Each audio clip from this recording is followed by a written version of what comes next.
Costumávamos pensar que o cérebro era separado do corpo e que o sistema imunológico e todo o resto não afetavam o cérebro. Acontece que estava tudo errado. I think you gotta have a dream. The School of Greatness. Really?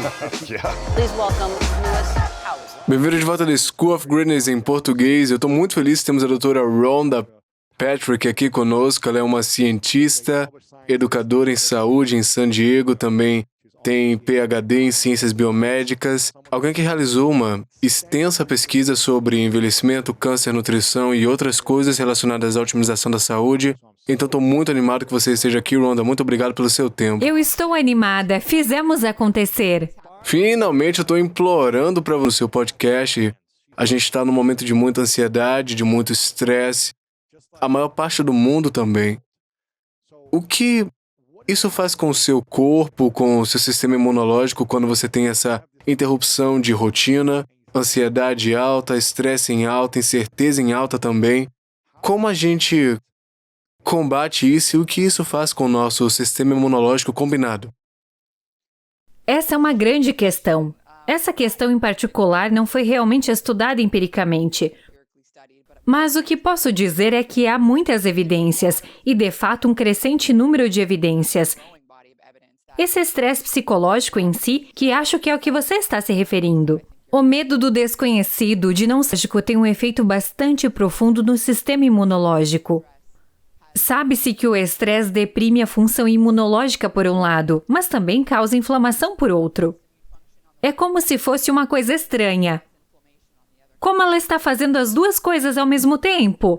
É engraçado, frequentemente na biologia você encontrará muitos sistemas assim, onde por um lado, algo aumentará a inflamação, mas por outro lado, está suprindo o sistema imunológico. Você pode pensar, bem, a inflamação é um sistema imunológico ativo, certo? Então, é uma daquelas coisas em que há tantos sistemas interconectados. Um gene pode ativar uma coisa e em seguida ativar outra. E acontece de ser o oposto. Mas o próprio cortisol aumenta com o estresse psicológico. E sabemos que o cortisol deprime o sistema imunológico. Então, sempre que a gente tem estresse, ansiedade, sobrecarga, mentalidade de luta ou fuga, emocionalmente e psicologicamente, isso se transforma em enfraquecimento do sistema imunológico? É isso que você disse? Sim. Você é mais propenso a sucumbir a um patógeno. Lembro-me de ter tido gripe 2 vezes. Talvez eu tenha tido mais. Eu só me lembro de 2 vezes na minha vida, realmente. Uma vez foi durante a semana de finais na faculdade. Eu estava fazendo todas as matérias difíceis. Eu estava fazendo aulas de pós-graduação e tudo ao mesmo tempo. Eu tinha uma prova de espanhol e minha professora disse, se você perder a prova, vai tirar um F. Eu tinha A na aula. Então, fiz a prova naquele dia e estava com febre, e literalmente vomitei na sala de aula. Não, no meio da prova? No dia da prova, vomitei. Eu estava doente. Com todo mundo ao Sim. redor? Sem chance, fica tipo, eu tô aqui, não quero falhar, vou fazer o que eu for Fui preciso. direto para a lata de lixo e vomitei. Sem chance? Então minha professora me mandou para casa. Isso foi algo que lembro naquela vez que tive gripe. A outra vez que tive foi logo depois que tive meu filho. Eu não estava dormindo nada, e o sono também é muito importante para a função imunológica. Então peguei a gripe naquela época. Mas enfim, acho que o ponto da minha história é que as pessoas têm suas próprias anedotas em que se lembram de ficar doentes quando estavam passando por algo estressante. Esse tipo de coisa. Então, o estresse definitivamente pode deprimir o sistema imunológico. Claro que sim. Definitivamente, e há todo tipo de outras coisas que também afetam a função imunológica. Dieta, Sim. estilo de vida, genética. Você acha que há uma maneira da gente se defender de todas as doenças e vírus também? Você acha que isso é possível se tivermos uma mente mais pura, um bem-estar psicológico, a gente comer alimentos perfeitos, a gente dormir bem todas as noites, a gente tiver um ambiente perfeito? É possível que o sistema imunológico diga, não, qualquer coisa que entre aqui eu vou rejeitar porque a gente se defende muito bem? Porque a gente está muito preparado para tudo. Eu acho que a única maneira de fazer isso é se nunca se expor a um patógeno de alguma forma, vivendo em uma bolha. Então não, eu não acho que você possa lutar contra todos os patógenos existentes. Não é possível. Isso tem a ver principalmente com quando você é exposto a novos patógenos, coisas que o seu corpo nunca viu antes. Que há realmente 2 braços para o seu sistema imunológico. Há a resposta imune inata, que é o que acontece quando você encontra qualquer patógeno. É uma resposta generalizada, onde você basicamente está tentando combatê-lo. Isso acontece por uma variedade de mecanismos envolvendo principalmente as chamadas células mieloides, macrófagos e neutrófilos. São células que, como os neutrófilos, por exemplo, produzem peróxido de hidrogênio. Eles produzem hipoclorito, que é como alvejante. Eles estão produzindo essas coisas dentro de seu corpo para combater patógenos. Seu corpo produz um alvejante ou um material tipo alvejante? Hipoclorito, sim. Peróxido de hidrogênio também. É seu sistema imunológico que desenvolve isso ou são suas células, o sangue? Seus neutrófilos estão produzindo. É um tipo de... E o que é isso? É um tipo de célula imune. Você tem ok. vários tipos de células imunes. Você tem células mieloides e células linfóides. A maioria das pessoas está familiarizada com as células linfóides, que são células B e T. Esses também podem estar envolvidos na resposta imune adaptativa. Desculpe, no inato, mas principalmente eles estão envolvidos no que é chamado de resposta imune adaptativa. Essa é a resposta imune que a maioria das pessoas conhece, que não estuda biologia. Essa é a resposta em que suas células B basicamente formam o que são chamadas de células B de memória. Elas produzem anticorpos que podem então reconhecer regiões específicas de um vírus e protegê-lo dele. Mas se você nunca foi exposto a esse vírus, então você não terá esse anticorpo, certo? Aquele sistema imunológico adaptativo não foi ativado, então você não tem proteção contra ele. Então você conta com apenas o sistema imunológico inato. Então na verdade a gente quer ser exposto a vírus e problemas, eu acho. Queremos ser expostos até certo ponto, mas não totalmente atacados para que o nosso corpo possa desenvolver anticorpos. É sobre isso? Sim. Acho que é uma afirmação precisa. Acho que por muito tempo se pensou que todos os patógenos eram ruins, que todos os micróbios eram ruins e queríamos ter essa higiene limpa. O tempo todo? O tempo todo. Nunca toque nada nas mãos, Exatamente. certifique-se de cobrir tudo. Assim é a ciência. Quanto mais ferramentas você tem, mais pode investigar questões e aprender mais respostas fazendo experimentos.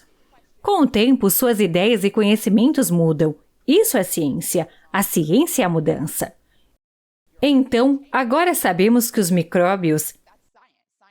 Então, agora temos o microbioma da pele, o microbioma intestinal.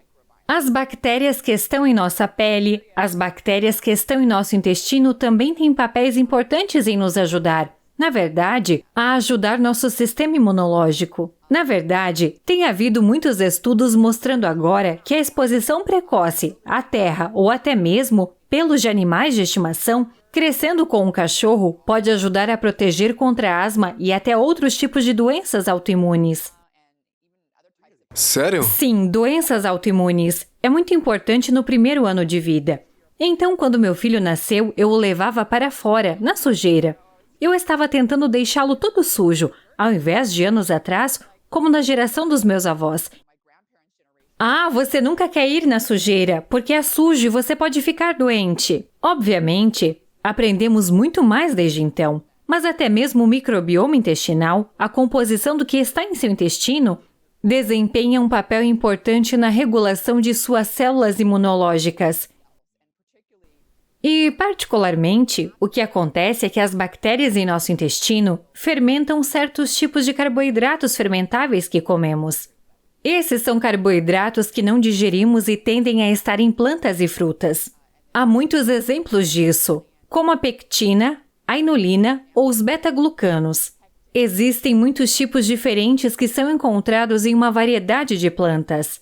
Essas bactérias irão fermentar, basicamente, esses tipos de fibras. Elas produzirão uma variedade de compostos diferentes, quase como pequenas fábricas de drogas em nosso intestino. Esses compostos, alguns deles, são chamados de ácidos graxos de cadeia curta. Eles são liberados na corrente sanguínea e regulam, basicamente, enviam sinais. É como essa molécula sinalizadora, que diz aos nossos linfócitos T para produzir mais desse tipo. Um dos tipos de linfócitos T que ele produz é um tipo chamado linfócitos T regulatórios, e os linfócitos T regulatórios desempenham um papel muito importante na prevenção do sistema imunológico de atacar seu próprio tecido, pensando que seu próprio tecido é estrangeiro. Isso desempenha um papel muito importante nas doenças autoimunes. Então, como conseguimos mais dessas células? Acho que uma coisa a ter em mente seria o que regula o microbioma intestinal. Uma das principais coisas que regula o microbioma intestinal é o que eu acabei de dizer: comer uma variedade diversa de fibras fermentáveis. Dê um exemplo, por favor, do que é isso. Você tem mirtilos, nozes, cogumelos, alguns vegetais folhosos escuros. Ou você tem cebolas e alho. Esses têm um tipo diferente de fibra fermentável.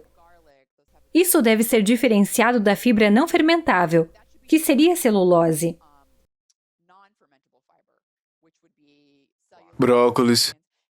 Bem, o brócolis tem fibras fermentáveis, mas sim, a maior parte da fibra nas plantas não é fermentável. Então o que isso está fazendo é basicamente ajudar a mover as coisas pelos intestinos, certo? Empurrando para fora.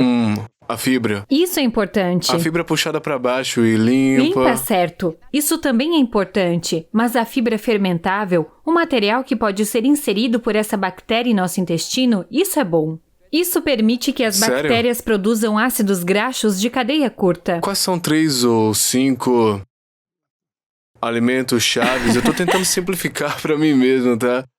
Esses alimentos que podem desenvolver isso, o que é que você come? A questão é que diferentes alimentos têm diferentes tipos, e diferentes tipos alimentam diferentes tipos de bactérias.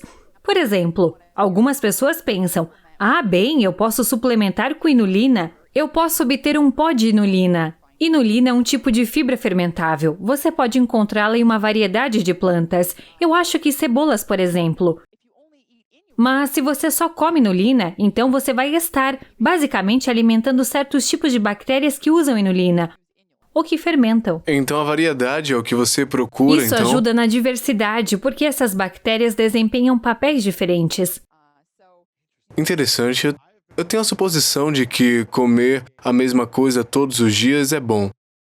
E comer um pouco de frango, muitos vegetais e comer praticamente todas as refeições é o caminho certo para poder seguir em termos de saúde, nutrientes, composição corporal, como eu quero me sentir.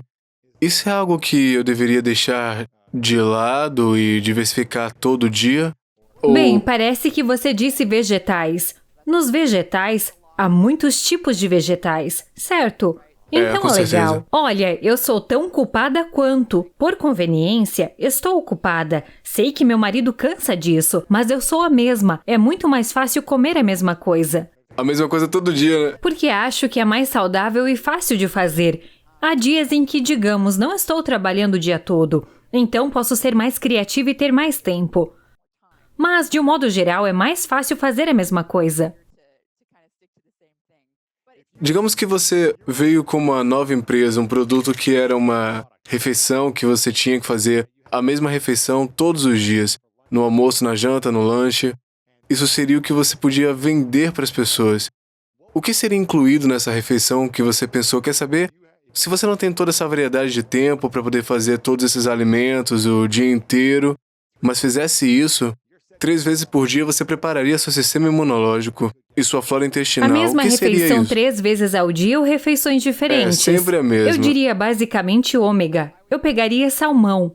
Eu pegaria salmão selvagem do Alasca. Isso porque o salmão é uma das melhores fontes dos ácidos graxos ômega 3 marinhos, EPA e DHA, que são extremamente importantes para a saúde, especialmente para a saúde do cérebro, mas também para a saúde cardiovascular. Tem havido tanta evidência mostrando que os ácidos graxos ômega 3 são realmente importantes para a saúde do cérebro e cardiovascular. Pedaço de salmão Essa selvagem seria a minha pescado, proteína. né? Também é mais baixa em mercúrio. Há cerca de 4 microgramas de mercúrio. Desculpe, 2 microgramas de mercúrio para meia xícara. Isso é realmente baixo. Seria cozido ou cru? Cozinhá-lo reduz ainda mais a biodisponibilidade do mercúrio. Então, cozido. Você não quer cru. Acho que há muita preocupação com parasitas e tudo mais. Então, cozido. Cozinhar uma refeição, ok. Número 2? Número 2, eu diria, na verdade, eu sempre sinto que estou me privando. E estou citando um pouco meu mentor aqui. Se eu não tiver vegetais verdes escuros com uma refeição. Literalmente, em todas as refeições, eu gosto de ter vegetais verdes escuros. Quais são 2 ou Eu 3 diria principais couve, porque eu vegetais também verdes? gosto de ter meu sulfurafano. O sulfurafano desempenha um papel importante em muitos... Há muitas evidências de que o sulfurafano acho que pode ser importante para a longevidade. Então esses seriam os meus vegetais verdes. Couve. Sim, talvez refogada. Refogado seria bom, porque você realmente não pode comer couve crua, a menos que faça uma vitamina. Isso é tão difícil. A menos que você coloque em uma Exatamente. vitamina. Eu bebo minha vitamina e tenho mirtilos, então talvez eu adicione o abacate. Eu comeria um abacate e alguns mirtilos, uma xícara de mirtilos. É para sua refeição? Sim, essa seria a minha refeição. Então você teria salmão selvagem do Alasca, folhas verdes, teria couve refogada, mirtilos e um pouco de abacate. E abacate. Se você comesse essas 4 coisas todos os dias, várias vezes, se fosse só isso que você pudesse comer, você sente que isso te prepararia para ter Acho, sucesso? sim. Ok. Interessante.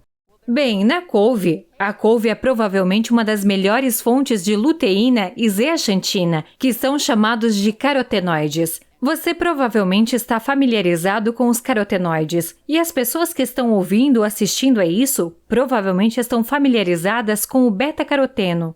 O beta-caroteno é um carotenoide. Ele tem atividade antioxidante em si, mas também pode ser convertido em vitamina A. A luteína e a zeaxantina são realmente interessantes, porque elas se acumulam em 2 regiões, nos bastonetes e cones do olho, e tem se mostrado que elas desempenham um papel importante na prevenção da degeneração macular relacionada à idade. Elas também têm mostrado desempenhar um papel importante no cérebro. Há evidências crescentes de que esse material está se acumulando no cérebro e realmente não se sabe por quê.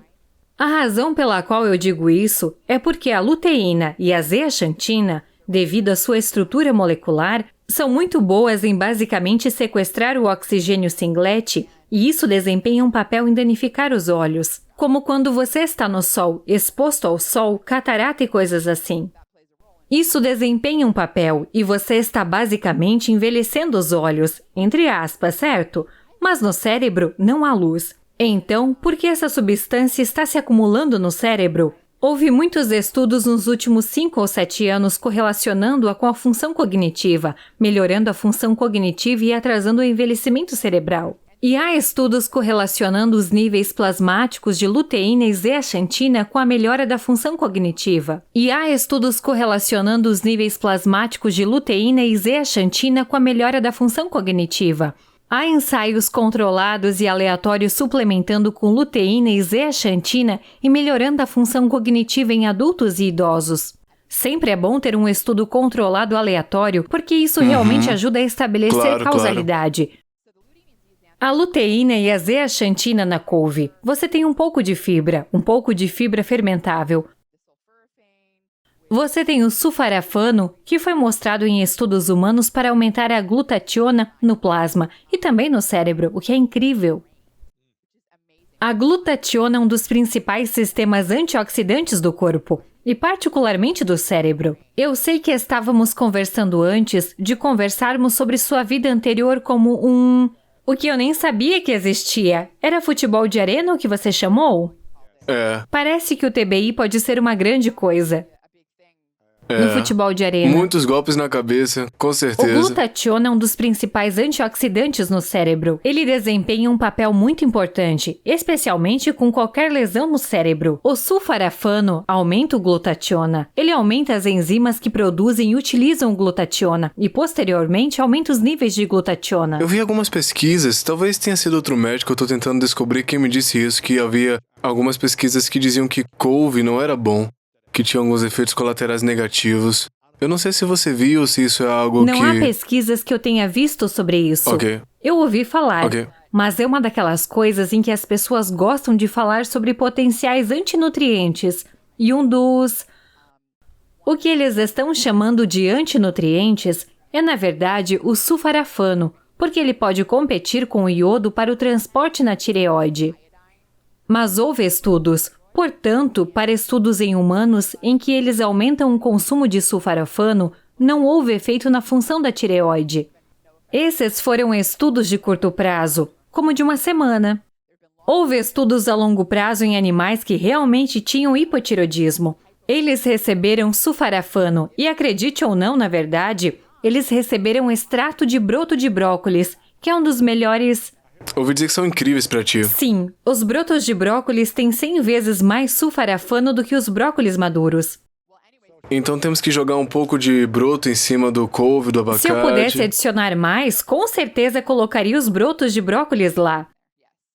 Sim, mas o que quero dizer é que os animais que tinham hipotireoidismo não pioraram o hipotireoidismo. Na verdade, ajudou o status antioxidante de sua tireoide, melhorou algumas funções. Então, acho que isso não significa que pessoas com hipotireoidismo não devam estar atentas ou preocupadas em consumir muito sulforafano, principalmente se elas não estiverem recebendo iodo.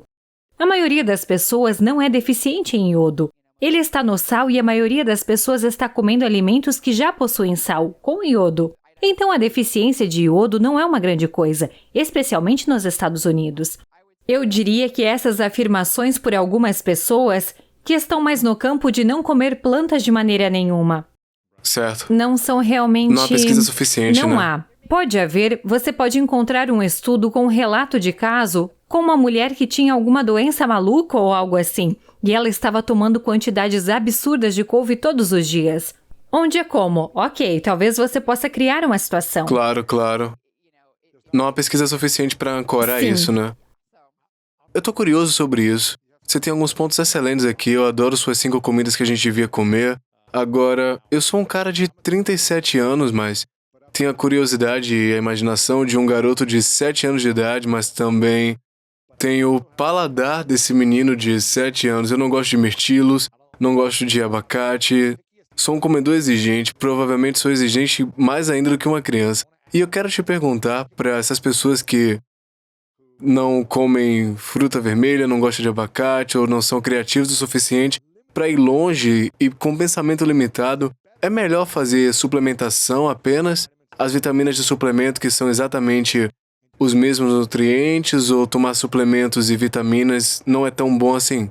O alimento orgânico fresco e pescado é sempre melhor do que o óleo de peixe ou vitamina de mirtilo. O que você acha? Sim. Eu acho que há uma grande diferença quando você está falando sobre comer um alimento versus tomar um suplemento. Eu acho, por exemplo, um suplemento multivitamínico, tomo todos os dias e acho que é um ótimo seguro para garantir. Porque existem 40 micronutrientes essenciais que são vitaminas, minerais e ácidos graxos e aminoácidos essenciais que precisamos obter em nossa dieta. Eles são importantes não apenas para ajudar-nos a não morrer, por exemplo, de escorbuto, mas também para a função a longo prazo, a forma como envelhecemos, prevenindo danos insidiosos. Existem as fibras fermentáveis que estão alimentando o microbioma intestinal e produzindo todos esses produtos químicos, como pequenas fábricas de drogas em nosso intestino, que regulam o sistema imunológico. E temos polifenóis, como os blueberries, que em vários estudos clínicos aumentam o fluxo sanguíneo para o cérebro e melhoram a função cognitiva e a memória, em jovens, adolescentes e adultos mais velhos. Isso era atribuído aos antocianinas dos blueberries. A comida tem tantos componentes, provavelmente tantas coisas que ainda nem descobrimos. Existe o novo composto descoberto em verduras escuras chamado sofaquinolona, ou algo assim, que agora foi mostrado por ter um propósito específico de alimentar o microbioma intestinal, como a fibra fermentável. Então, é uma daquelas coisas em que a comida tem muito a oferecer e há tantas partes da história. Não se trata apenas de obter a vitamina, certo? Não se trata apenas de obter esse único mineral. Devo dizer que, quando fiz o pós-doutorado com o Dr. Bruce Ames no Instituto de Pesquisa do Hospital Infantil Auckland, Havia uma variedade de estudos clínicos dos quais participei em que meus colegas projetaram uma barra densa em nutrientes que continha uma variedade de vitaminas e minerais. Também continha DHA, que é um dos ácidos graxos ômega 3 marinhos, encontrados em peixes. Também continha uma matriz de fibras. Havia uma variedade de estudos que estávamos realizando em pessoas obesas e magras. Então era como a melhor barra de comida, era tudo que você precisava nessa Era refeição. como a barra de micronutrientes onde tinha os micronutrientes, mas você os estava recebendo com a matriz alimentar como fibra, certo? Então, há todos esses benefícios encontrados nesta barra, particularmente benefícios encontrados em pessoas com sobrepeso ou obesidade. Não pedimos que mudassem a dieta, eles estavam comendo a mesma dieta, mas você dava essa barra e teria melhorias. Você teria melhorias na inflamação, no colesterol HDL, que é um tipo bom de colesterol. Então você teria todas essas melhorias. Mas se você tirasse a matriz alimentar e deixasse apenas a barra sem a fibra e apenas com os micronutrientes, alguns desses benefícios desapareceriam. Então a matriz... Mas se você desse a fibra sozinha, os benefícios desapareceriam. Era o pacote completo. Era tudo junto que era importante. Com isso dito, acho que há um lugar para suplementação e particularmente com óleo de peixe. O óleo de peixe é um desses suplementos que eu tomo todos os dias. Acho que há evidências crescentes que é benéfico. Em doses elevadas, tem que ser na dose certa para algumas pessoas e foi demonstrado que ele reduz os triglicerídeos, por exemplo. Mas, novamente, há estudos conflitantes e muitas vezes, quando se olha para esses ensaios clínicos, tudo tem a ver com a dose. Tem a ver com se eles estavam tomando uma estatina, por exemplo. O que pode mascarar alguns dos benefícios. Há todas essas coisas que são complicadas. Puxa, pode causar Isso complicações, complica tudo. né? E você pensa, espere um minuto, ontem não era bom pra você e hoje é bom pra você. Eu sei, né? Como é que você consegue saber? Tem tanta informação por aí de notícias médicas sobre saúde, nutrição, suplementos.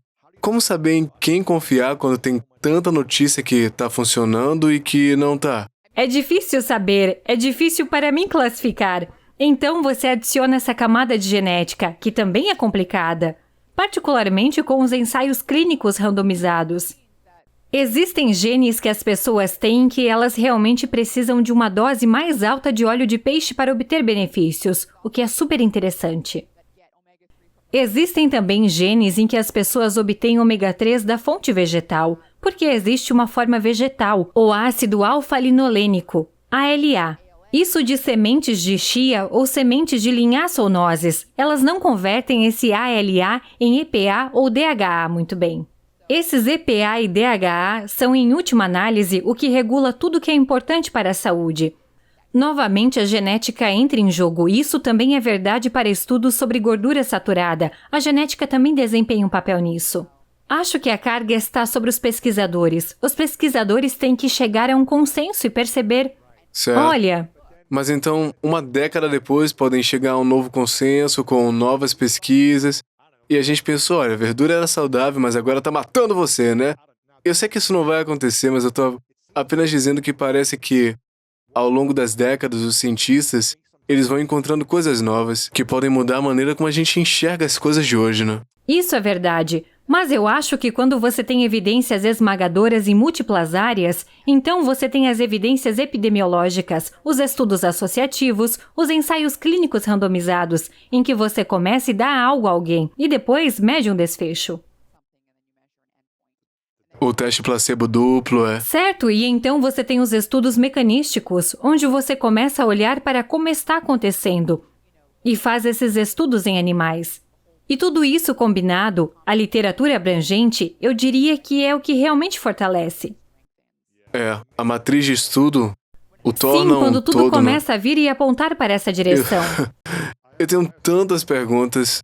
Essa acabou de vir na minha cabeça rapidamente. Como eu moro aqui em Los Angeles, eu sou de Ohio, então sendo de Ohio eu comia carne, queijo e leite. Eu me lembro que eu morava num dormitório na 8ª série, eu fui para uma escola particular, era um internato e eu morava num dormitório com um monte de criança também.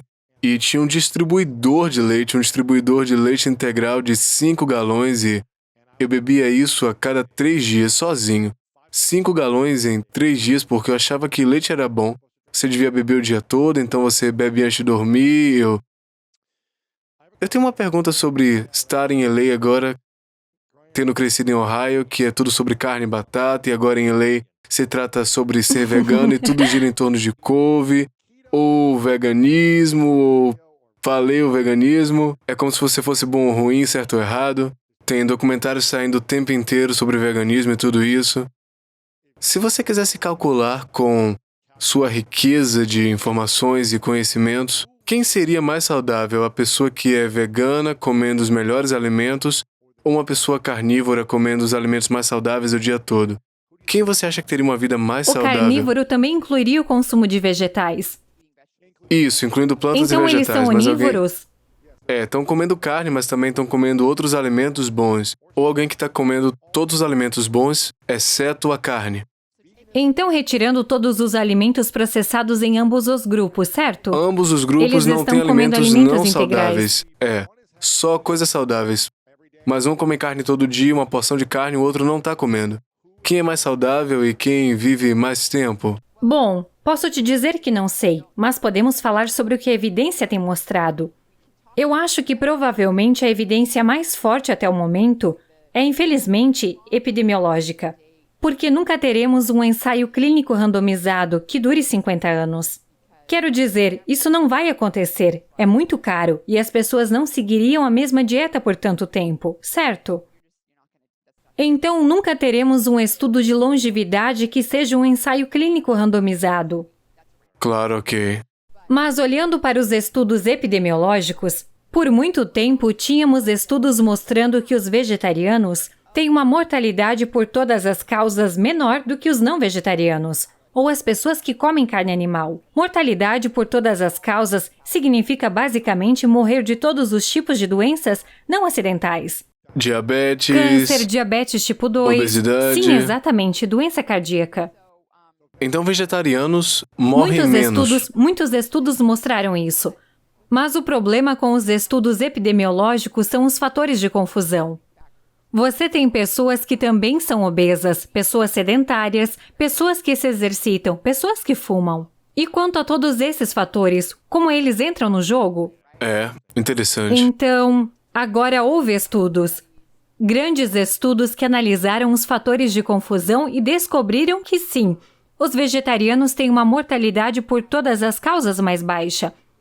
Especialmente a mortalidade relacionada ao câncer do que as pessoas que comem carne. Mas quando você retira todos os fatores de estilo de vida não saudáveis, como pessoas que não são obesas, não fumam, são fisicamente ativas e não consomem álcool excessivamente. Se eles comerem carne, eles têm a mesma taxa de mortalidade que um vegetariano. Mas se você pegar o comedor de carne e adicionar um desses fatores, como a obesidade, então eles terão uma taxa de mortalidade mais alta do que o vegetariano. E por quê?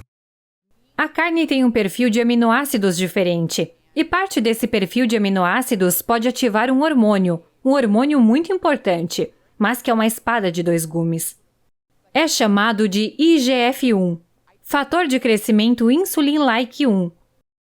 E este hormônio é importante. Durante o desenvolvimento ele ajuda a crescer. Quero dizer, é necessário para o crescimento. Pessoas que possuem polimorfismos genéticos em genes que afetam essa via e têm menos disso, têm crescimento retardado. É importante para a reparação muscular. Você quer IGF-1 em seus músculos para ajudar a repará-los após lesões ou após exercícios. Esse é o tipo de lesão que você está... Mas você não consegue com suplementação, com proteínas e suplementos também? Bom, então a questão é que o IGF-1, que é ativado por aminoácidos essenciais, por exemplo, a metionina, ele também é importante no cérebro para o crescimento de novos neurônios. Estou apenas falando da importância dele porque o problema com o IGF-1 é que à medida que envelhecemos e acumulamos danos em nossas células, o que acontece com todo mundo? Se uma célula recebe dano suficiente e tem uma mutação que pode se tornar potencialmente causadora de câncer, o IGF-1 que está presente muito mais em comedores de carne, Permite que uma célula danificada supere os sinais em nosso corpo que geralmente a matariam e diriam: "Oh, isso tem dano. Se não matarmos, poderá se tornar um câncer." O IGF-1 diz: não, cresça, continue crescendo. E então o IGF-1 É um hormônio de estímulo de crescimento. exatamente o que é. Sim, Então, vai crescer algum câncer ou doença no ele corpo? vai permitir que as coisas cresçam mais. Sim, então isso é parte do problema. E se você é uma pessoa obesa ou fumante fazendo coisas que estão causando danos excessivos, então isso pode colocá-lo em risco, certo? Porque eu já ouvi histórias de pessoas que estavam comendo carne e tiveram algum tipo de câncer, seja um câncer em estágio inicial ou algum estágio de câncer, e mudaram completamente para o vegetarianismo ou vegano e o câncer parou de crescer. Já ouvi histórias sobre isso, eu não sei se é 100% preciso ou se tem outros fatores que entraram nisso também. Bem, certamente eu já ouvi histórias anedóticas sobre isso. E houve estudos em animais mostrando isso. Quando você pega um animal e, por exemplo, injeta nele uma célula de câncer humano para formar um tumor, e depois dá a esse animal uma dieta rica em proteínas, versus uma dieta com baixo teor de proteína. A dieta com baixo teor de proteína reduz o crescimento do câncer, enquanto a dieta rica em proteínas aumenta. Comer carne não significa que vai ter câncer. Não Entendi. significa. Significa que se você já tem câncer, Pode acelerar isso, isso né? pode ser potencialmente verdade. Sim, acredito que o exercício físico seja a chave aqui. O exercício ajuda a levar o IGF-1 para o cérebro e para as células musculares, onde ele faz coisas boas. O IGF-1 é importante para crescer novos neurônios. Ou seja, à medida que envelhecemos, as doenças neurodegenerativas são um grande risco. E você quer crescer novos neurônios na velhice. Também permite que os neurônios existentes sobrevivam. O exercício aumenta o IGF-1 no cérebro. Também ajuda a aumentá-lo nos tecidos musculares. Acho que esse é um dos motivos pelos quais você olha para os medidores e aqueles que são fisicamente ativos e não obesos. Basicamente, se você tem esses fatores de estilo de vida pouco saudáveis, acho que comer carne é saudável. Acho que um vegetariano tem que fazer muito trabalho para garantir que esteja obtendo todos os nutrientes corretos. Há fatores de risco para deficiências de zinco, que são encontrados em produtos de carne. Fatores de risco para deficiências, obviamente de B12 e outras coisas. Apenas certifique-se de estar obtendo o perfil correto. E não sei quais são todas as combinações, tipo, você tem que comer quinoa e feijão, isso Claro. e aquilo. É, as proteínas. Se você comer carne, mas diz, sabe de uma coisa, eu vou cortar certos tipos de carne, eu quero ser consciente, se isso for possível, eu quero comer carne saudável, e você só pudesse escolher 3 tipos diferentes de carne, temos o salmão selvagem do Alasca como uma opção, e quais seriam as outras 2 opções que você adicionaria se fossem as únicas carnes que você pode comer para minimizar o consumo de carne? Quais seriam os 2 tipos de carne que você indicaria para cérebro, memória e Bom, esse tipo de coisa? eu diria com base em estudos interessantes que foram feitos olhando o que é chamado de idade epigenética. A idade epigenética é provavelmente um dos biomarcadores que mais cresce para o que é chamado de idade biológica versus idade cronológica. Então, as pessoas podem ser biologicamente mais jovens ou mais velhas do que sua idade cronológica. Certo, cheguei a 37, mas poderia ter 17 na minha Eu saúde diria interna. que a genética Aqui provavelmente dentro de mim. desempenharia um papel maior nisso do que o estilo de vida. Eu não acho que o estilo de vida de dieta vai te colocar tão longe. Ou poderia parecer ter 45 ou 55 anos se eu fumasse todo dia, bebesse todo dia, Sim, comesse porcaria. obeso, sedentário. Exatamente. Existem muitos fatores de estilo de vida que podem fazer você ter uma idade biológica mais avançada.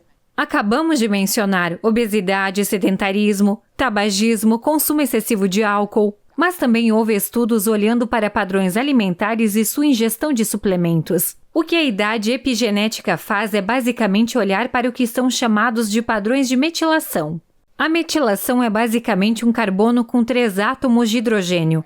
Eles estão sentando-se em cima de seu DNA e mudando a maneira como os genes são ligados e desligados. O que é realmente interessante é que esse padrão de metilação, esse trabalho foi realmente iniciado pelo Dr. Steve na UCLA. Ele basicamente mostrou que podia pegar um pouco de DNA e observar o padrão de metilação. Com 96% de precisão, ele poderia prever sua idade com margem de 4 anos. Uau.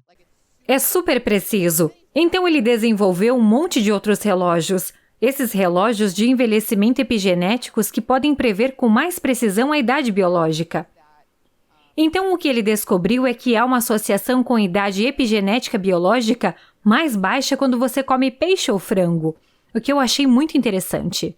Foi uma resposta muito longa para sua pergunta. Então, aves e peixes. Então, com base nisso, eu meio que por um tempo pensei, bem, qual é o benefício real das aves? Posso não comer mais carne vermelha e ter mais ferro. Então esse estudo meio que me fez pensar sobre isso, e eu pensei, bem, por que a carne vermelha não está associada à idade epigenética inferior? Então eu pensei que era realmente interessante. Então, você diria que comer carne vermelha tá envelhecendo a gente? Não, eu não acho que há evidências disso. Eu direi que os estudos sobre carne vermelha são extremamente complexos. Porque muitas vezes as coisas são agrupadas com carne processada. Os embutidos, o bacon e a salsicha. A carne processada tem uma camada de complicação nisso, que é o fato de conter nitritos. Os nitritos são conservantes. O problema é que eles também podem formar nitrosaminas no corpo, que são potenciais agentes cancerígenos. Eles podem causar danos ao DNA e fazer todo tipo de coisa terrível. Então, muitos estudos sobre carne vermelha são realmente muito complexos. Na verdade, em muitos estudos sobre carne vermelha, há muitos estudos que analisam o consumo de carne vermelha e o risco de diabetes tipo 2. É estranho porque há um risco aumentado com o consumo de carne vermelha em um estudo após estudo. Então, de vez em quando, eu recebo uma pergunta de um vegano que me envia alguns links e eu fico tipo, uau, tem algo nisso, eu não percebi isso, então eu vou investigar. Assim você aprende coisas boas com perguntas boas. Claro. Então, minha equipe e eu estávamos pesquisando isso, e finalmente, depois de ler dezenas de estudos, havia um tema consistente em todos esses estudos, mostrando que o consumo de carne vermelha aumenta o risco de diabetes tipo 2. Esse tema era IMC. Isso só aconteceu em pessoas com alto IMC na maioria das vezes. Índice de massa corporal, né? Sim, IMC não é um bom indicador. Alguém que tem muita massa muscular pode ser classificado como alto IMC. Então, não é um grande indicador. Em geral, se você é obeso, tem um IMC mais alto. Então, aves e peixes seriam as melhores carnes para se comer com base no que eu estou ouvindo você dizer, né? Do seu mentor e da pesquisa que você fez até agora é o que temos. Eu diria que sim. Até agora... Se você está escolhendo duas carnes, né? Peixe e aves, ok? Eu odeio dizer isso. Eu realmente não sei, mas achei esses estudos Certo. interessantes. Ok. Então, É bom. eu diria que ainda não estou convencida de que carne vermelha seja ruim. A menos que Entendi. você seja obeso. Então você Ou acha que não você deveria, está acima né? do peso e está comendo carne vermelha e precisa trabalhar para perder peso. Quantos anos tem seu filho agora? 2,5. 2,5. Sim. Como mãe e cientista e pesquisadora, quais são os alimentos saudáveis que as pessoas da população em massa consideram saudáveis, mas que você não quer que os seus filhos comam de jeito nenhum? Quais são eles? Acho que há todo tipo de alimentos processados para crianças que você encontrará por aí. Eu experimentei alguns em mim mesma. Eu uso um monitor contínuo de glicose, apenas para ver como meu corpo responde a vários alimentos em termos de aumento dos níveis de glicose no sangue. Isso é chamado de glicose no sangue pós-prandial. E também estou interessada nos meus níveis de glicose no sangue em jejum, como diferentes fatores de estilo de vida afetam isso. Devo mencionar isso. Basicamente, estávamos falando sobre todos esses estudos comendo carne e vegetarianos. Também há uma enorme camada de complicação com a genética. Existem genes que algumas pessoas têm que comer uma dieta rica em proteínas faz com que elas realmente ganhem peso e tenham lipídios ruins. E por outro lado, outras percam peso, o oposto completo. Então você precisa conhecer sua genética antes de realmente começar uma dieta para A comer? genética pode dizer o porquê de algumas das pesquisas conflitantes. Isso também se aplica às gorduras. Existem genes de pessoas que comem gordura saturada. Elas podem ter uma resposta de glicose aumentada. Na maioria das vezes, o que aumenta sua resposta de glicose pós-prandial é, na verdade, carboidratos, particularmente carboidratos refinados. Mas há situações em que isso não é verdade. Houve um estudo lindo publicado em 2015. Foi feito pelo Instituto Eisman em Israel. Eu amo esse estudo porque eles colocaram monitores contínuos de glicose, como o que eu estou usando agora, em 800 pessoas. Eles deram a essas pessoas uma variedade de tipos diferentes de alimentos. Alimentos com gordura alta, carboidrato refinado como pão branco, e mediram sua resposta de glicose a uma variedade de alimentos. O que foi tão esclarecedor sobre este estudo foi que todos tiveram respostas diferentes a esses alimentos. Eles também fizeram testes genéticos nessas pessoas e mediram microbioma e também atividade física. Descobriu-se que todas essas coisas desempenham um papel em sua resposta de glicose no sangue. Suas características genéticas, a composição do microbioma, quando eles se exercitam. Acho que conforme avançamos, esse campo de interação entre genes e dieta, chamado de nutrigenômica, acho que esse campo está crescendo e mais estudos clínicos começarão a incluí-lo. O problema é que é mais caro. E toda vez que você precisa adicionar outro teste clínico, especialmente se envolver a obtenção de amostra de DNA, embora hoje em dia você possa obtê-las a partir de saliva, e, portanto, não deve ser tão difícil. Mas há esses alimentos, como manteiga de amêndoa orgânica, pequenos lanches e tudo isso. Então eu estava experimentando essas coisas, e quero dizer, apenas um pequeno pedaço elevou meus níveis de glicose no sangue, de maneira incrivelmente alta, como se eu tivesse comido 2 refeições. Sim, Sem foi uma chance. loucura. Algumas dessas coisas que tinham apenas um pouco de açúcar adicionado. Então, na verdade, eu ficaria longe de todos os alimentos embalados. Vejo criança comendo essas comidinhas e tal, e nunca dei isso para o meu filho. Eu sei que dá muito trabalho fazer comida. Claro. É definitivamente muito trabalho. Sim, mas há empresas por aí agora que enviarão a você uma ótima comida orgânica e de verdade. Exatamente. Há maneiras de E ajudar. quais são os 5 alimentos que você acha que estão nos prejudicando diariamente? Tipo açúcar, pão, arroz. Quais vocês diriam serem os 5 alimentos que a gente não deveria comer, ao menos que... Eu diria que não sei se posso categorizá-lo em 5. Eu diria que provavelmente a maior coisa a evitar são os carboidratos refinados. Carboidrato refinado é açúcar refinado. De onde vêm os carboidratos? Eles são cereais, são pães, Sim, são... cereais, pães, na maioria das vezes. Nem todos os pães têm, mas muitos pães brancos e outras coisas, farinha branca como na pizza. Puxa. Cookies, bolos, tudo isso. Oh. Essas coisas, os carboidratos Ah, refinados. meu Deus. Realmente não há valor nutricional. Quero dizer, o objetivo da comida é fornecer ao seu corpo os nutrientes que ele precisa, não apenas para ser saudável agora, mas também para envelhecer de forma saudável.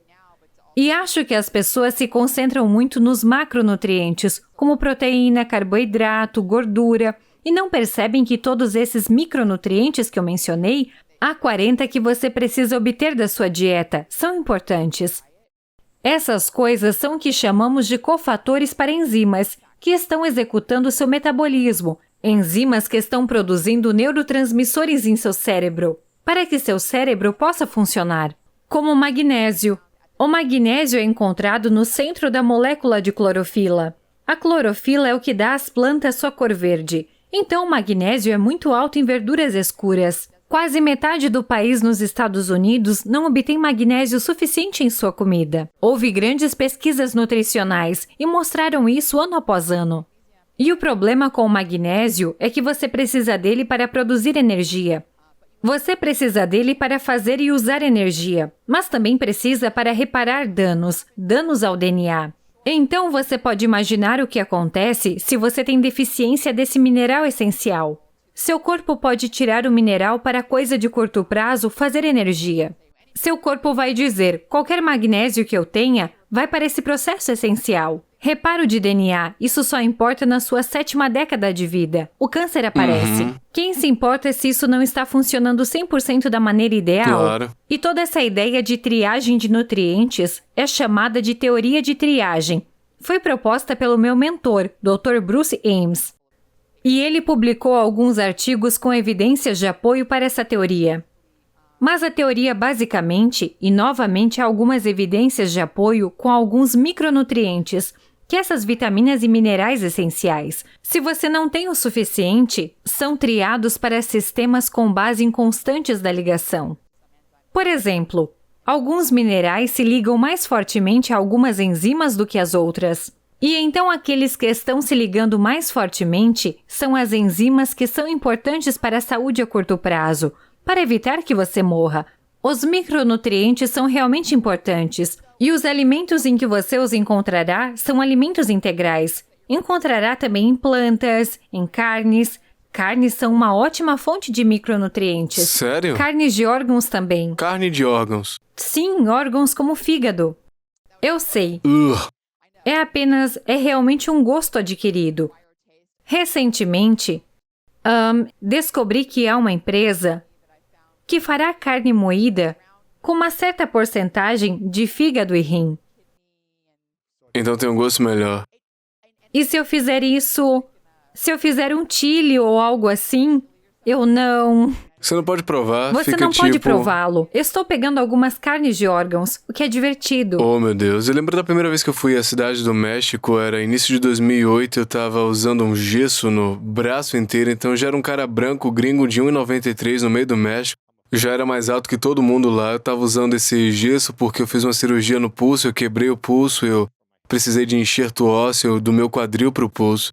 E eu fui pra cidade do México, fiquei num albergue de $7 por dia perto do centro da cidade e disse, quer saber, eu tenho esse paladar de criança de 7 anos, eu vou me aventurar nessa viagem, vou experimentar coisas, vou expandir horizontes, eu vou dizer sim para os alimentos que aparecerem.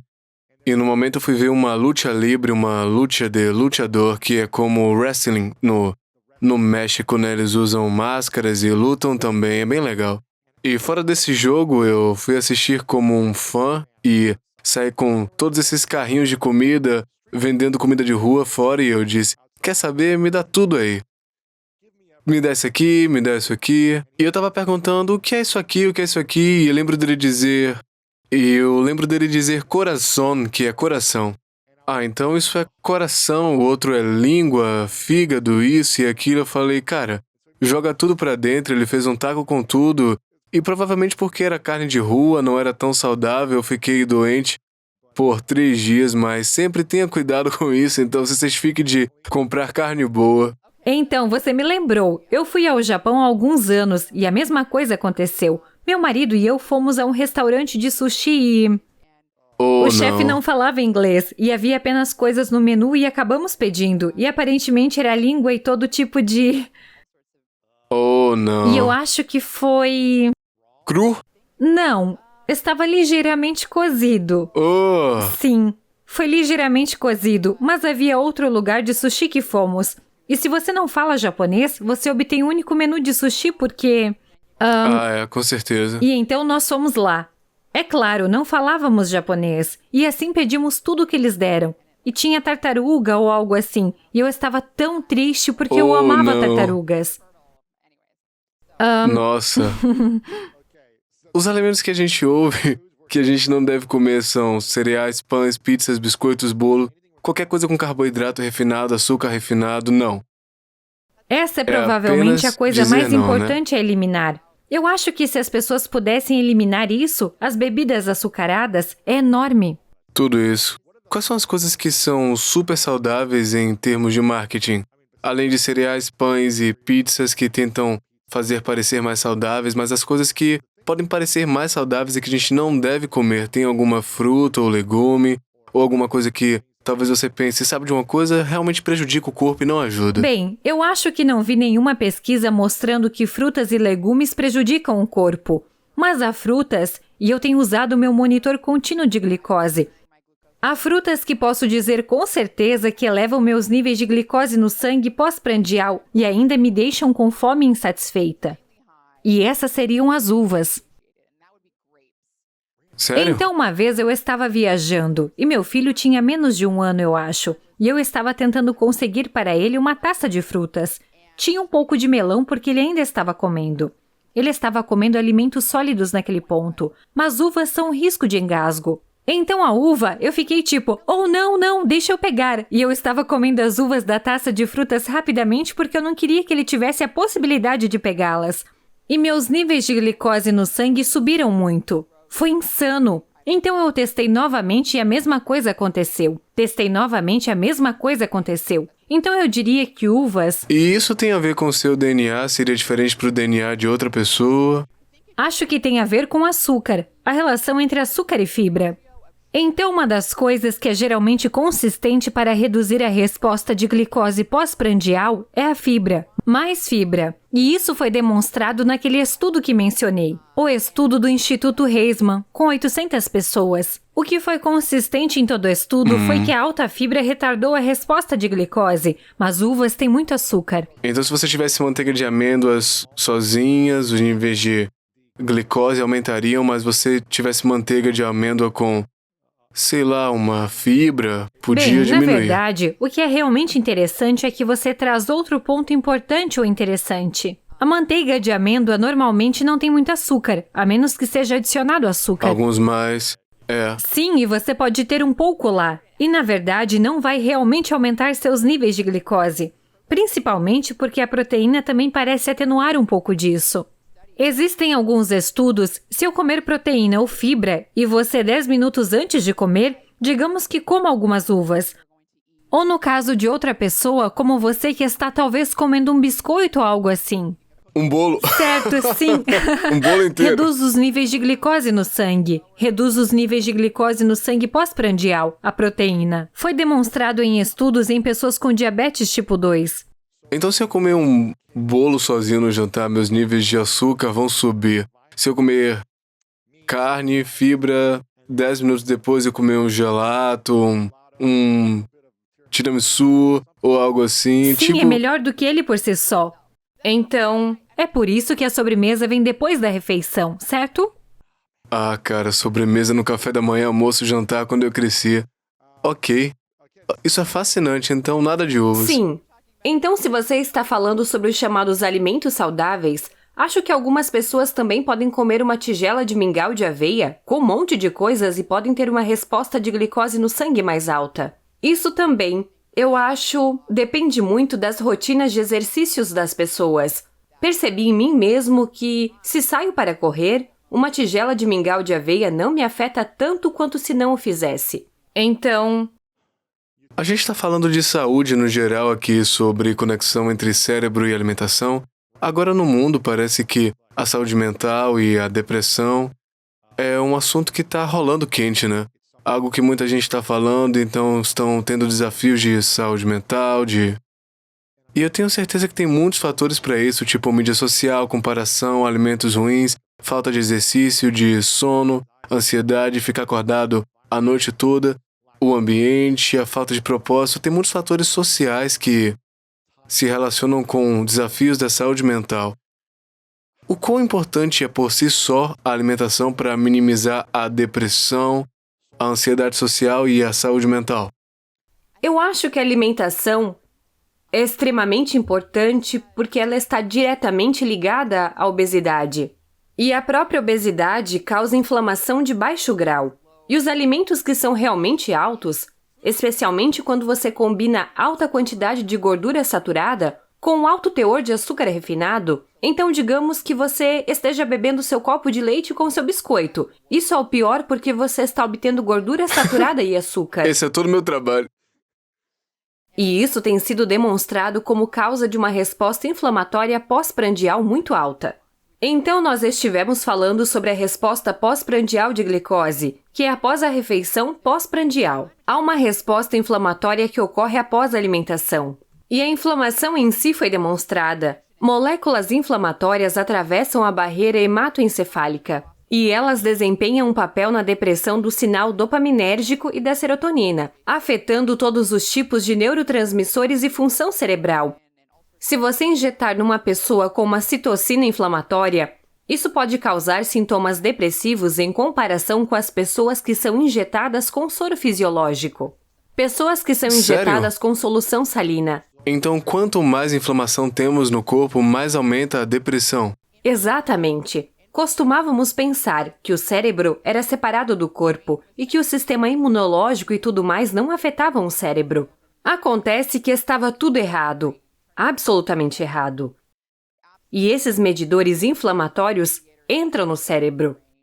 E eles entram no cérebro e estão mudando a ativação de certos neurotransmissores e coisas assim. Eles também estão ativando as células imuniresistentes no cérebro, chamadas de micóglias, astrócitos. As micóglias são um tipo de astrócito. E isso também está ligado à depressão. E então publicamos um pequeno vídeo animado sobre isso. Um pequeno vídeo animado, na verdade, sobre inflamação e depressão. E falamos sobre muitos estudos, porque é algo que eu acho que as pessoas não percebem. Que os alimentos que você come, e não apenas os alimentos que você come, seu estilo de vida, ser obeso e com sobrepeso, pode ser sedentário. Ser sedentário, o exercício é um dos melhores remédios anti-inflamatórios que você pode obter. Ponto final. Ele também acontece ser um dos melhores remédios do estilo de vida para a depressão também. E quero dizer, ensaios clínicos randomizados mostrando isso. Todo tipo de evidência. Então... Isso é algum tipo de exercício, um HIIT, cardio, 30 minutos, 60 minutos? Qual a sua opinião? Bem, eu diria que a grande quantidade de evidências parece mostrar que o exercício aeróbico é realmente importante em relação à depressão. E isso porque o exercício aeróbico leva a aumentos no que é chamado de fator neurotrófico, derivado do cérebro, BDNF como é chamado. É basicamente um fator de crescimento produzido. Após apenas 20 minutos de um treino de intensidade moderada, você pode aumentar seu nível. E no cérebro, ele faz muitas coisas. Não só faz o que o IGF-1 faz, ele realmente cresce novos neurônios. Ele ajuda você a crescer novos neurônios e ajuda seus neurônios a sobreviver. Então, desempenha um papel importante na prevenção do envelhecimento cerebral. Mas algo muito único que ele faz é que ele desempenha um papel naquilo que é chamado de neuroplasticidade. A neuroplasticidade é a capacidade do seu cérebro de se adaptar a condições estressantes. Isso é algo que as crianças conseguem fazer muito bem. Conforme você envelhece, a neuroplasticidade diminui. Mas a neuroplasticidade é importante para conseguir lidar com o estresse, como o estresse de uma pandemia, por exemplo. A neuroplasticidade ajuda com isso. Um divórcio estressante pelo qual as pessoas estão passando ou perderam o emprego. Mas a neuroplasticidade ajuda o cérebro a lidar com isso. E o fator neurotrófico derivado do cérebro ajuda a aumentar a neuroplasticidade, que diminui com a idade. O exercício aeróbico é importante, mas também houve estudo relacionado ao treinamento de força com taxas mais baixas de depressão. Qualquer exercício vai ajudar, né? Exatamente, mas eu realmente acho que há um lugar para o aeróbico com relação ao fator neurotrófico derivado do cérebro. Eu sempre digo a todo mundo que eu tento me submeter a algum tipo de estresse ou dor física que me faça me sentir desconfortável, seja suando 10 minutos, ou treino de 2 horas, ou jogando basquete, caminhando. Eu tento colocar minha mente e meu corpo em algo que eu tô tipo, nossa, eu não quero fazer isso. Mas ao me submeter a essa dor controlada, eu me preparo para estar mais em controle quando há cause dor.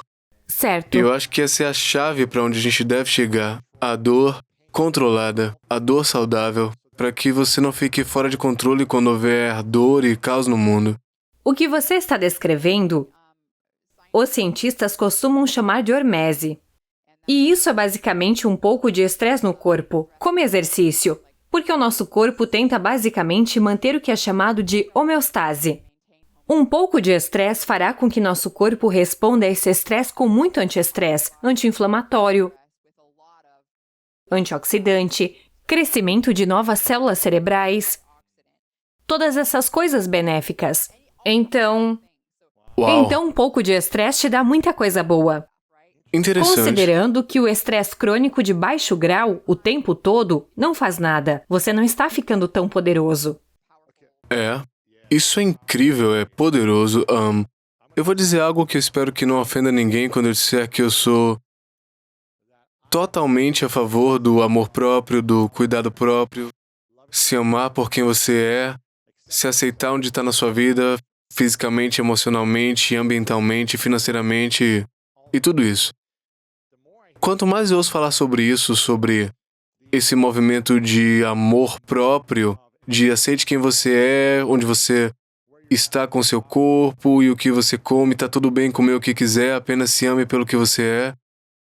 É essa mentalidade de amor próprio, esse tipo de mentalidade que está matando e prejudicando as pessoas se elas não estiverem dispostas a notar ou não tá tudo bem. Se eu continuar comendo o que eu quiser o tempo todo e apenas me amar e me aceitar por quem eu sou, você tem que garantir que o seu corpo e sua mente e saúde estejam armados com nutrientes, com as ferramentas e assim diminuir sua depressão.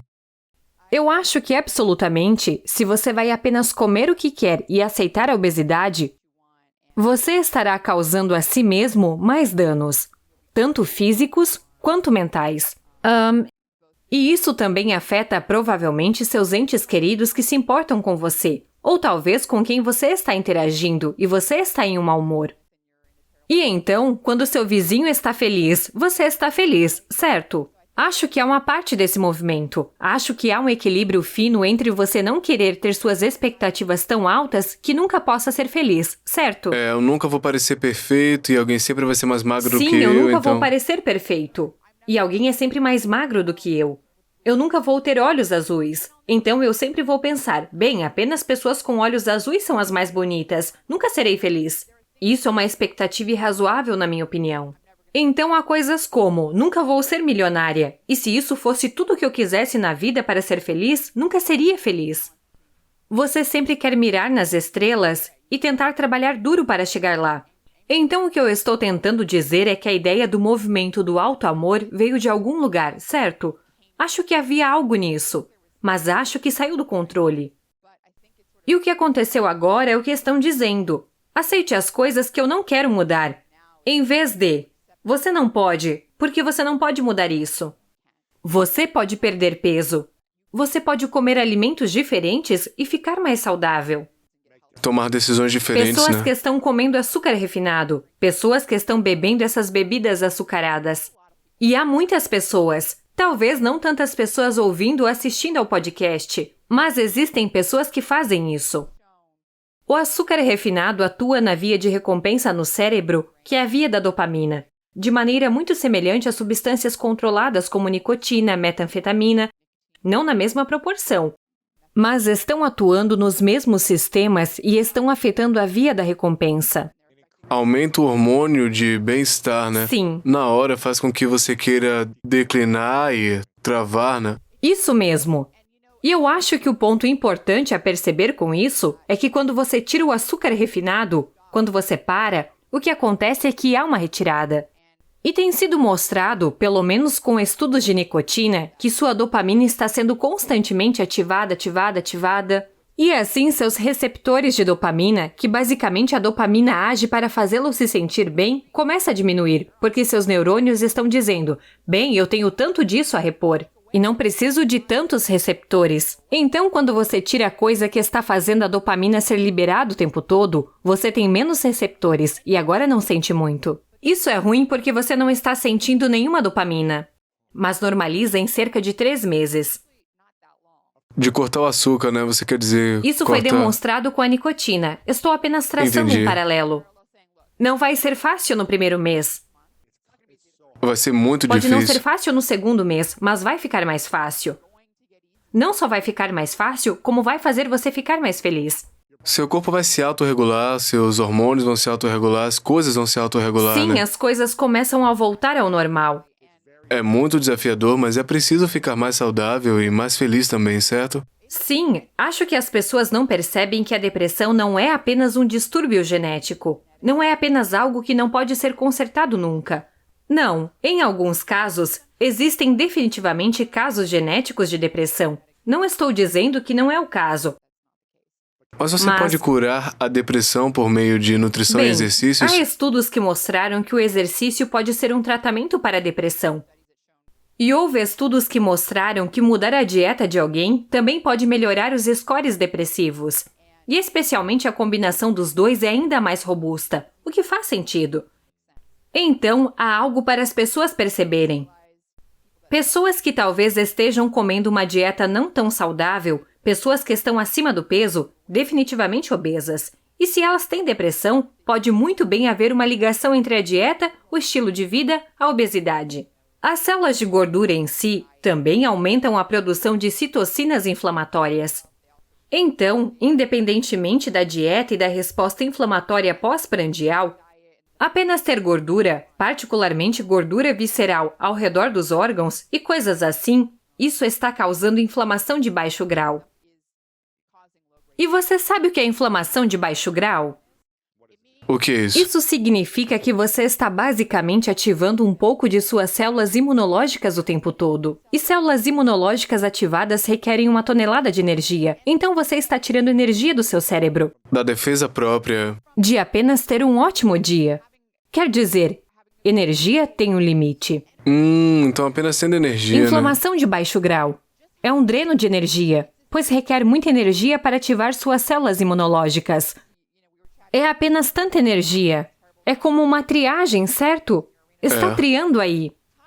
Sempre cansada. Inflamação de baixo grau. É um dissipador de energia porque requer muita energia para ativar suas células imunológicas. E há tanta energia. Está fazendo uma triagem lá.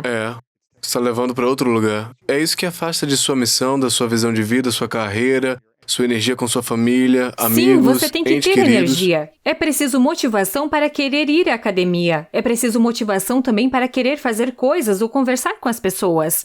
Existe alguma coisa genética ou de DNA que impede alguém de perder peso se eles tentaram por anos ou simplesmente não tiveram disciplina? O que é isso? Como você pensa sobre isso? Existem muitos genes que regulam a obesidade. E eu vou te contar. Minha sogra, ela também não é obesa. Teve um problema de sobrepeso no passado. E, quer dizer, ela é o tipo de pessoa que tenta e se esforça e tentou todas as dietas. Tudo. E simplesmente nada parece funcionar. Como é que alguém assim tentou isso e tentou de tudo e ficou...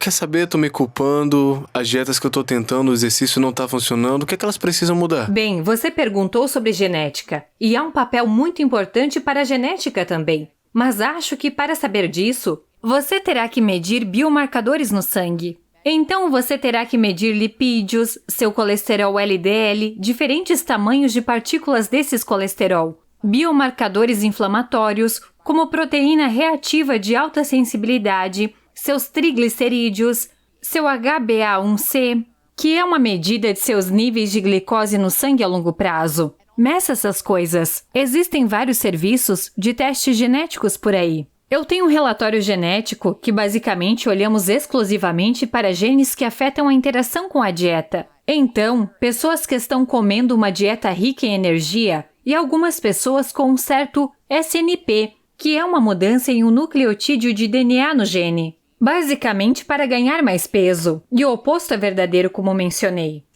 Então, gorduras saturadas encontradas em alimentos como laticínios, carne vermelha, cortes gordurosos de carne vermelha, gorduras poliinsaturadas encontradas em peixes. A gordura monoinsaturada é encontrada em azeites, azeitonas e nozes. Então, essas coisas, dependendo da genética de alguém, pode afetar a capacidade de ganhar ou perder peso.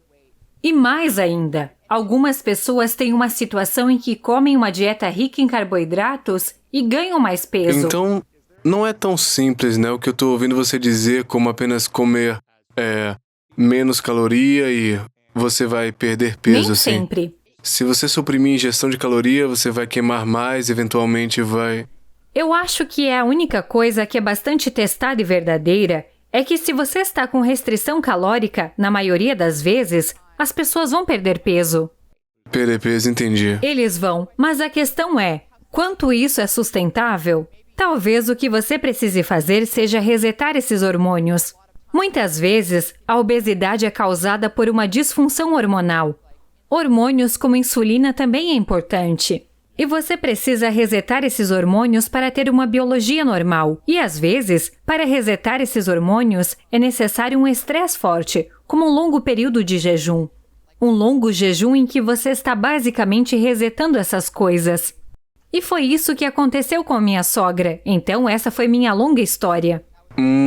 Ela faz um longo jejum e ajudou a se Alguns recompor, deles. né? Quando digo jejum longo, normalmente, o jejum intermitente é qualquer coisa inferior a 48 horas. Um jejum mais longo seria superior a 48 horas. De 3 ou mais dias, né? Sim, na primeira vez, ela fez um jejum de 3 dias. Ela começou fazendo uma restrição calórica, uma dieta com poucas calorias para entrar no clima. E então, ela fez um jejum de 3 dias, em que não comeu nada, apenas um pouco de sal e bebeu água.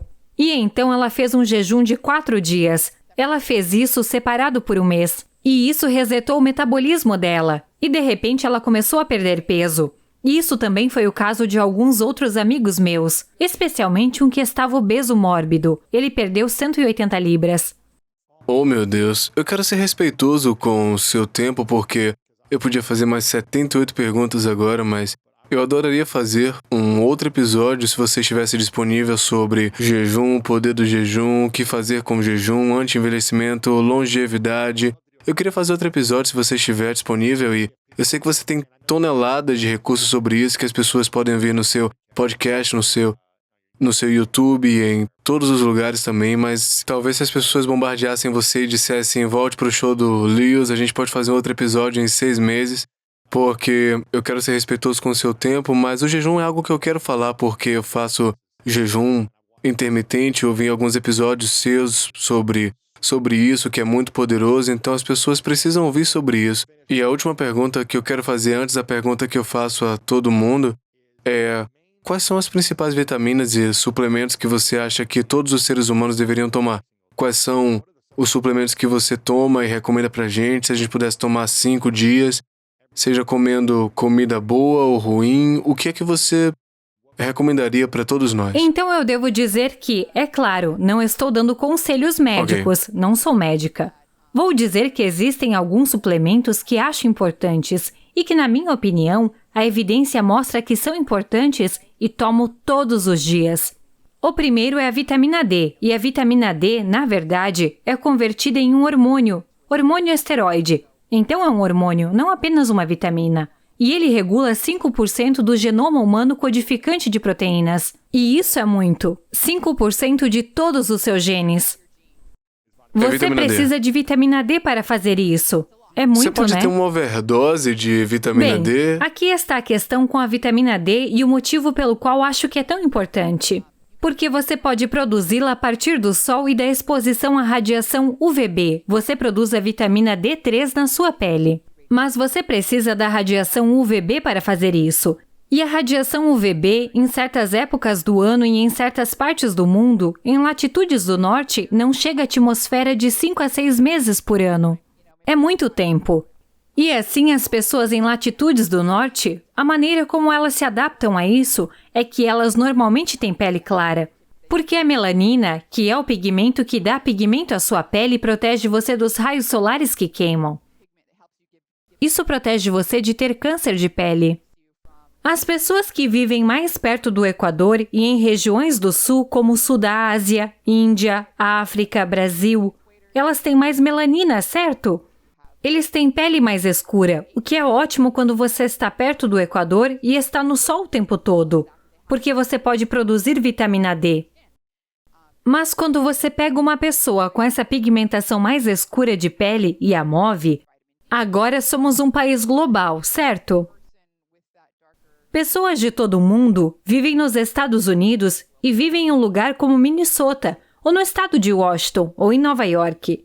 Elas vão estar gravemente deficientes em vitamina D. Eles não estão recebendo essa radiação UVB. Todos os intercambistas do Brasil indo para Wisconsin Compre seu suplemento de vitamina Mas D. aqui está a questão. 70% de toda a população dos Estados Unidos, todo mundo incluído, tem o que é chamado de níveis insuficientes de vitamina D. Então, não apenas pessoas de pele escura, todo mundo. Isso porque agora ficamos dentro de casa. Temos nossos computadores, nossos escritórios. Não estamos mais na agricultura como costumávamos estar. E usamos protetor solar quando estamos fora. O protetor solar bloqueia a radiação UVB para nos proteger dos raios solares que queimam. Então, a questão é que a maioria das pessoas não está recebendo vitamina D suficiente. E você perguntou, você pode tomar vitamina D em excesso? Bem, a vitamina D é solúvel em gordura. Ela é armazenada em gordura. A Junta Nacional de Nutrição do Instituto de Medicina estabeleceu a ingestão máxima tolerável de 4.000 UI por dia, mas houve estudos mostrando que 10.000 UI por dia ainda não têm efeitos tóxicos. Algumas pessoas precisam de uma dose mais alta de vitamina D, particularmente pessoas mais deficientes. A única maneira de saber é fazer exame de sangue. Os níveis sanguíneos ideais estão entre 40 a 16 nanogramas por milímetro. E as pessoas também têm SNPS, que são genes que regulam a produção de vitamina D. Tive amigos que descobriram ter SNPS ao usar nosso relatório. Eles estavam suplementando com 7.000 UI de vitamina D por dia e ainda estavam deficientes. Meu Deus. Eu sei, é uma dessas coisas. E é importante fazer um exame de sangue. Você nunca saberia. Digamos que você está tomando seu suplemento diário de 5.000 UIs e nunca faz um exame de sangue. Você vai pensar que está tudo bem. As pessoas não querem ir ao consultório médico. Isso é fascinante, eu adoro ouvir seu programa, se chama Found My Fitness. As pessoas podem ouvir no iTunes, no Spotify, em todos os lugares, também no foundmyfitness.com. Você tem uma seção premium onde faz perguntas e respostas, tipo coaching, para as pessoas no geral, né? Sim, então, Found My Fitness, tudo junto. iTunes também no YouTube. E eu tenho um conteúdo premium onde eu não faço anúncios ou patrocínios, mas somos uma assinatura premium, onde as pessoas recebem benefícios nos apoiando. Um desses benefícios é perguntas e respostas mensais que eu faço. Eles enviam perguntas ao vivo. Você também tem acesso no YouTube também a um feed de podcast privado. É, eu adoro. Você tem coisas incríveis no seu podcast, eu adoro ouvir e mergulhar na sua pesquisa também. Então todo mundo tem que ouvir novamente, você tem que ouvir a Rhonda e voltar em algum momento futuro, beleza? Pode ser esse ano, pode ser no ano que vem para falar, já que eu tenho a idade biológica de uma criança de 7 anos com uma mente curiosa.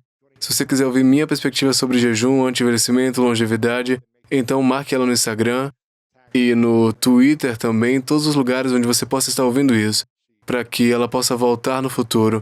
Onde mais a gente pode seguir você? Onde você passa mais tempo nas mídias sociais? Twitter, Instagram, Found My Fitness e também estou no Facebook e no YouTube. No YouTube, meu canal é Found My Fitness. Incrível. Esses são todos os lugares. Essa é a última pergunta que eu faço para todo mundo no final. É chamada as 3 verdades, e então eu gostaria que você imaginasse que isso é uma pergunta hipotética em que você tem a idade que você quiser, você decifrou o código da longevidade, você tem 300 anos, 120, a idade que quiser, e eventualmente tem que apagar as luzes para poder ir para o próximo lugar, depois de deixar a Terra, né? E você conseguiu realizar todos os seus sonhos que você tem. Rhonda, você mudou o mundo, curou o câncer, qualquer que seja o seu sonho, você realizou. Você viu sua família crescer, teve uma vida incrível e, por alguma razão, todos os seus materiais de trabalho, suas pesquisas, descobertas, seus vídeos, podcasts, eles tiveram que ir contigo para outro lugar. Então, ninguém mais vai ter acesso a isso. Qualquer das suas pesquisas apagou, então, se foi por qualquer razão. E você pode compartilhar 3 coisas que você sabe que são reais com o mundo antes de ir. E essas seriam as 3 coisas que as pessoas teriam para lembrar ou as 3 lições que você compartilharia. Então, quais seriam essas 3 verdades que compartilharia com o mundo? Uau! Definitivamente, existe uma fruta de baixo nível para ser feliz. E essa fruta de baixo nível é alcançada garantindo que seu corpo tem os micronutrientes corretos e exercícios. Acho que há uma fruta de baixo nível. A fruta de baixo nível é o tema principal. A fruta de baixo nível para viver mais é basicamente encontrar e obter os micronutrientes corretos de sua comida. E quando você faz isso, acaba comendo mais saudável, porque não há micronutrientes em alimentos refinados. Então, isso vai ajudar o seu corpo a ser mais saudável também. E, por fim, acho que diria para aproveitar as coisas que você ama fazer. Quero dizer, ser feliz. É tão importante dedicar tempo e aproveitar essas coisas. Com certeza. Amei. De volta às bases, né? Eu amei. E antes de fazer a pergunta final, quero te agradecer, Rhonda, porque você é uma fonte incrível de sabedoria e conhecimento que são úteis no momento e lugar onde há muito ruído. Você traz paz, você traz clareza, pesquisas encontradas e você faz isso com muita graça, sabedoria, alegria e felicidade também. Então, te agradeço por você estar aí todo dia, sendo mãe, esposa, cuidando de si mesma, sendo uma cobaia humana para que a gente possa aprender e ser mais felizes e saudáveis também. E eu realmente aprecio tudo o que você faz e o trabalho que você faz com todo mundo. Eu te agradeço por isso. E minha pergunta final é: qual é a sua definição de grandeza? Acho que minha definição de grandeza é honestidade. Acho que isso é o mais importante. Honestidade. Pura honestidade. Ponto final. Ponto final, Ponto final, amei isso. sim. Doutora Rhonda Patrick, muito obrigado por dedicar seu tempo, eu te agradeço. Muito Obrigada obrigado. por todas as palavras bonitas. Foi ótimo conversar com você. E então, cada coisa nova que eu digo, você está processando mais e mais. E tudo o que estou dizendo está na seção raiz, porque é a fonte da informação. E o tronco da árvore e os galhos são a sua interpretação do que estou dizendo.